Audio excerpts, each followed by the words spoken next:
In the 1830s, the state of Georgia wanted full control over the Cherokee land and refused to recognize the Cherokee people as a separate, self-governing nation. With Andrew Jackson being the American president at the time, someone the country knew was infamous for defeating Native groups, Georgia felt empowered to push the Cherokee group out of their lands. And this led to the forced removal of the Cherokee people in 1838, now known as the Trail of Tears, where thousands of Cherokees were marched out of their homes under harsh conditions leading to hundreds of deaths. This event is significant. It not only represents one of the most tragic and unjust moments in American history, where promises that were made to Native Americans were broken, but it also highlights exactly the kind of society that America was working towards. And I use America as an example, but I think by extension we can see a lot of other Western countries that follow a similar trail. I'm going to read a passage out of this article titled Individualism, Ideology, or Utopia by John William Word.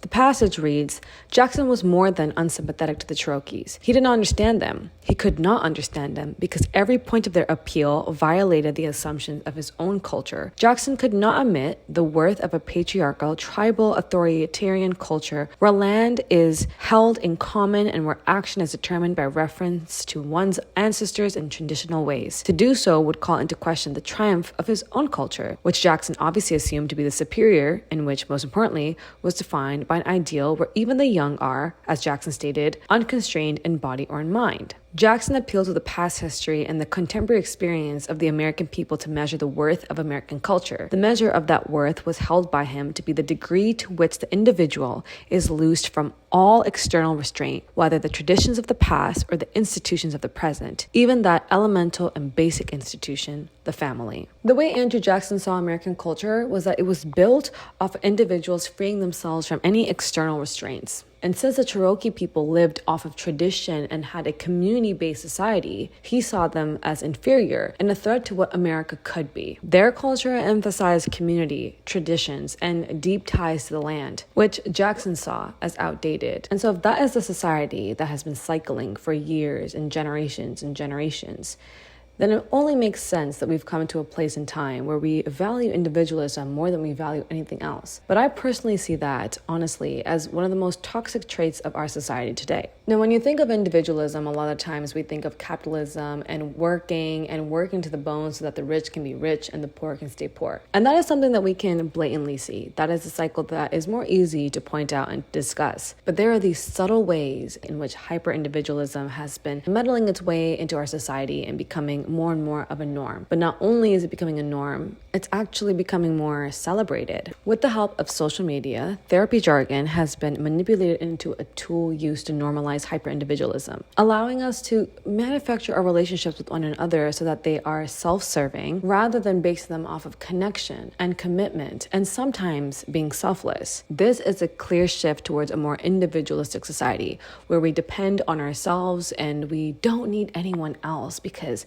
I can do what no one else can do for myself. And it serves more so as an undergrowth for a capitalist society to thrive off of. And a capitalist society does not serve all of us. And so in today's video, I want to explore how therapy jargon has found its way into our verbiage and has actually become a tool that is more toxic than it is beneficial to us. But before we do that, let's talk a little bit more about hyper-independence. I've been noticing on social media that there are trends after trends that promote being very productive and hyper-independent, getting everything that you need to get done in one day's time. And while that seems very appealing, it really is so damaging because as humans, we're not machines. We're not meant to get 30 things done within a day. That's the purpose that has been given to us by societal norms, right? You gotta go get an education, then get a job, then work that job 9 to 5, come home, go to bed, do it again the next morning, and get 2 days out of your 7-day week to get some rest. Young people especially are being challenged to put more on their plate than they already have. Not only are you being told to get an education, but you're being told to get an education and also balance 2 jobs at one time, but wake up early in the morning so that you can eat a proper breakfast, take a good shower, go to the gym and do all of that before you go to school, then you go to your job, then you come back home, and then you have some time to actually read a good book, read a bunch of pages in that book, and then do your nighttime care routine before you actually go to bed.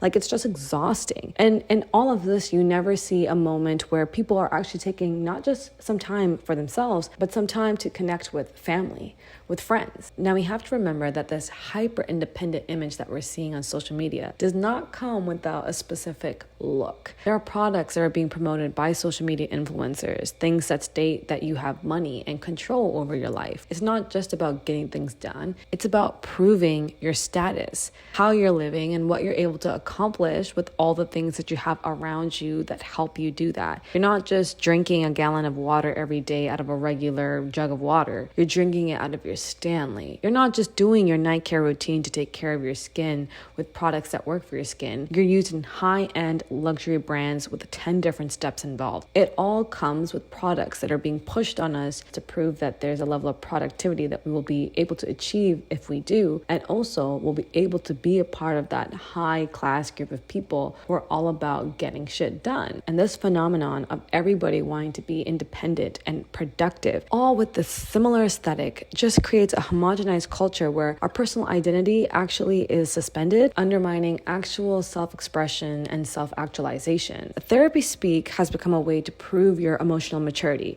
your ability to understand how you're feeling and express and communicate that with other people. When it is used incorrectly, it often ends up belittling the other person and excuses any need for a person to have some self-reflection and hold themselves accountable. Therapy jargon has kind of allowed us to never be uncomfortable because we can pull ourselves out of any situation by throwing these words into the frame and allowing it to give us an excuse to evade these situations where we feel a little bit challenged. For example, imagine person A is telling person B that they are upset with something that person B did, but then person B hits them with, "I don't have the capacity to deal with this right now." This simple phrase allows us to express that we're overwhelmed, that there's a lot going on in our lives, and that we have reached a point where we're unable to take on anything more because there's already so much that you have to deal with. But by also using these words that we hear in the therapy room that allow us to express ourselves more effectively, we close the door on the ability to actually have communication that is meaningful. See, person A has every right to tell person B how they're feeling. If person B is doing something that makes them upset and that they're not okay with, they should feel safe enough to tell person B how they're feeling, and person B should be receptive to that. Person B would ideally want to know what's going on and why person A feels the way that they do, so that they can rectify the situation and they can both together come to a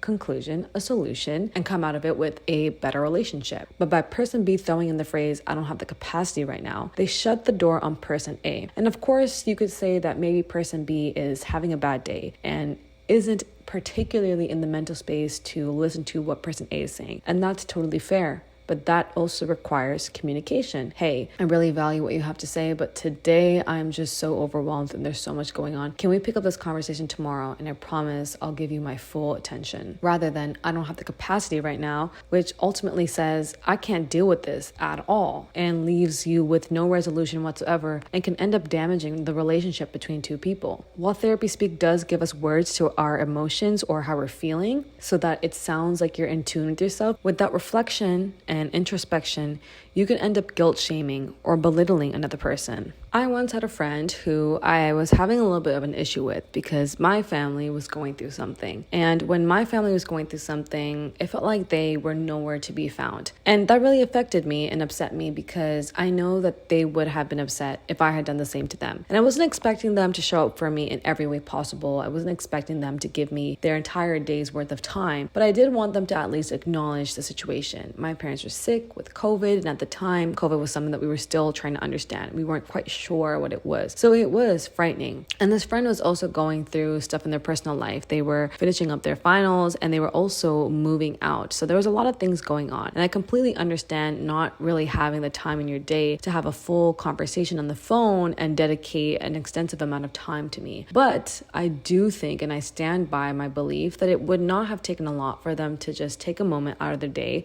to reach out to me and let me know that there's they're thinking about me or that they're praying for me, because we're friends and we're meant to take care of each other, even in the smallest of ways. The smallest ways often make the biggest differences. And I had brought this up to them, especially because I knew if the roles were reversed, they would expect the same of me and be upset if I didn't show up for them. And when I brought it up, they dismissed how I felt, and they actually told me that I was guilt tripping them. And by telling me that I was guilt tripping them, it automatically shut down the conversation, a deeper conversation about what both of us needed from one another during times of crisis. And it ended up making me feel like I was doing the wrong thing by communicating how I felt. And of course, looking back, holding that reflection even for myself, I probably could have said things differently. And if they had communicated that to me, that would be something that I'd have to come to terms with. But because they had thrown this word, "you're guilt tripping me," out into the conversation, I immediately felt like shut down. Guys, my camera's getting old. The sun is literally going down and she keeps shutting off every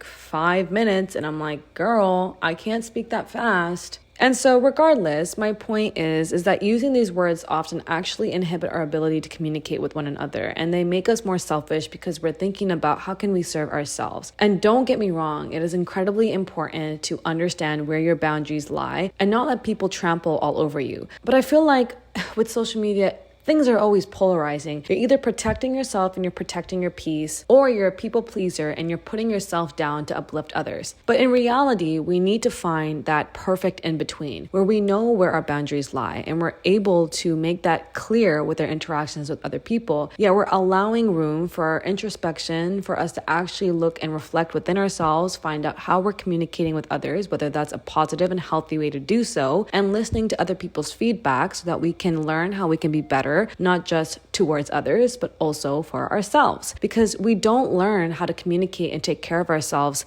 within a vacuum by being on our own all the time. We learn to do that through our interactions with other people. And that's something that a therapist actually told me. Relationships are a commitment. They require work, and they require us to be selfless and at times patient. Without giving up something to gain something, we end up having surface level relationships that don't actually serve the purpose of friendship, which is to be there for another person and take care of them. We live in a society that loves individualism because it makes us dependent on capitalism to fill in those gaps rather than to build community and depend on one another. And a TikToker actually made a perfectly summed up video about how this works. For example, if you're going to the airport, capitalism prefers that you get an Uber rather than you call your friend and you ask your friend to drive you. Now imagine if we have relationships where we don't even feel comfortable asking our friend to do us a small favor just because they love us and want to make our lives easier. Of course, they're going to end up depending on a platform that is monetizing our need to get to some place on time. And then we end up losing this relationship built off of trust and taking care of one another. I can tell you right now that having friends that you can depend on when you need someone is the most comfortable and fulfilling way to live life. I know that I don't have to constantly fix my own problems because I can depend on those around me. And that not only makes my life easier, but it also makes my life more fulfilling because I'm sharing this life with someone else. When we constantly think about our own comfort with what's easier for us, and we don't want to inconvenience others, but we also don't want to be inconvenienced by others ourselves, we start to convince ourselves that we live in a bubble, that we can depend solely on ourselves. And so many social media self-help pages are starting to push this agenda forward, that you're okay on your own and that you can take care of yourself on your own without the help and support of other people around you. And if someone in your life makes you uncomfortable, then you have to shut down that relationship rather quickly because it's not quote unquote serving you anymore. And that is such a toxic way to view relationships because then you start to constantly see them as a transaction. Well, if I put in this, what do I get out? Rather than actually serving one another and being there for one another so that you have these relationships that help you live a life that is fulfilling. Weaponizing therapy speak actually discourages vulnerability, and it creates these barriers that stop us from having any genuine empathy, which contributes to a culture where people fear sharing their struggles. And that is a quote from the Counseling and Wellness Center of Pittsburgh. It's very interesting to me how a lot of ethnic communities and a lot of cultures across the world are based off of a very community-driven mindset. It's not just about the individual and what you can do on your own, but what you can contribute to community and the community serving each other. And so this individualistic mindset is a very European and Eurocentric ideology that has been pushed on to the rest of us. It's really sad to think about how a lot of communities that were built off of taking care of one another were ultimately stripped of just that. So now that we've discussed misusing therapy jargon to serve our own needs, what is the conclusion? Well, I've come up with a couple of points that I think can really help bridge the gap between taking care of yourself and also valuing the relationships around you. And so in my research, I found a few ways that we can actually prioritize building stronger relationships with those around us and being able to use therapy jargon to understand our own needs and our own emotions, but without putting that on other people. The first one is prioritize open communication, understanding and self-reflection, and avoid jumping to conclusions about someone's character. And I'm not just saying this to you guys as my viewers. These are notes that I'm taking for myself. It's very easy when you have conflict with someone to immediately label them as X, Y, and Z. And that sums up exactly why you're valid in feeling the way that you feel. But it's always really important to think about how you might have contributed to the situation. And instead of jumping again to conclusions about them,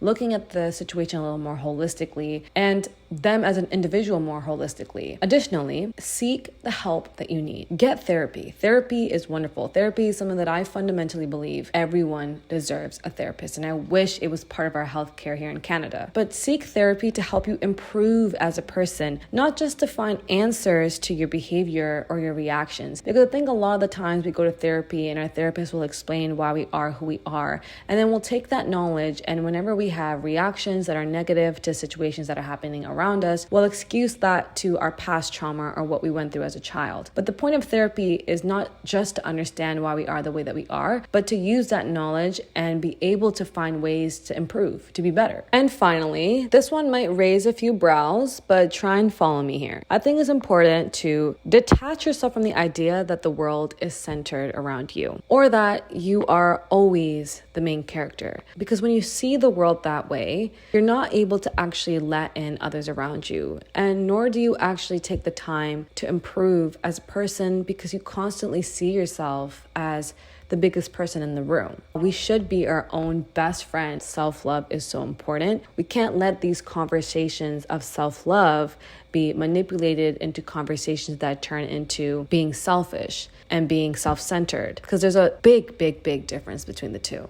This is Sarah in the editing room, and I'm not sure why, but my camera actually damaged the clip I had with my outro. So this is me doing my outro now. Thank you guys so much for watching this video. I'm really curious to hear what your guys' thoughts are on therapy jargon and how it's being used in today's time. Are there points that you agree with, some points that you disagree with? So make sure to comment down below. And if you have not subscribed already, what is you doing, bruv? Yeah, do it. And I'll see you guys in the next one. Bye.